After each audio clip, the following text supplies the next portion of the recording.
नमस्कार मित्रांनो, नेहमीप्रमाणे 4 वाजता उठून दालचराची तयारी करायला जायला लागते बघ. गाडी काढली सकाळी, गाडी काढून पहिल्यांदा दत्त चौकातमध्ये गेलो. हे आपलं दैवत. इथं दर्शन घेतल्याशिवाय आपण पुढच्या कामाला सुरुवातच करत नाही. महाराजांचं दर्शन घेऊन झाल्यावर परत मी माझ्या हॉटेलवर गेलो. हॉटेलचं कुलूप वगैरे काढलं.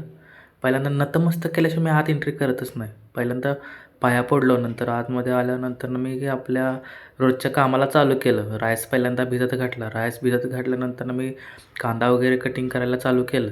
कांदा कटिंग वगैरे करून झाल्यानंतर टमॅटो कटिंग करायला घेतलं. रोजच्याप्रमाणे 3 पायली राईस बनवायला मी सुरुवात केली. त्याच्यानंतर येणार आहे आपला शौर्य स्पेशल दालचा मसाला, सिक्रेट मसाला.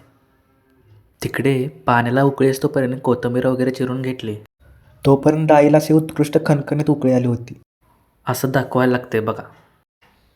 तोपर्यंत इकडे राईस तयार झाला. राईसवर टाकला बिनिस्ता, दम मारायला घेतला. नंतर गेलो बिरोबा मंदिरमध्ये. बिरोबाचं दर्शन घेतलं. बिरोबा राजाचं दर्शन घेऊन परत हॉटेलवर पूर्ण सेटअप रेडी केला. तोपर्यंत आला छोटू काय ह्यो आपला राईस घेतल्याशिवाय शाळेतच जात नाही. तोपर्यंत काय पप्पाला काय डबा उघडना. तोपर्यंत दुसरा छोटू आला. तो तर काय पप्पांना मागं लागून घेऊनच आला होता. तर ह्याच्यानंतरची स्टोरी आपण पुढच्या व्हिडिओमध्ये टाकणार आहे. तर कसा वाटला तुम्हाला हा मिनी ब्लॉग कमेंटमध्ये नक्कीच सांगा. धन्यवाद.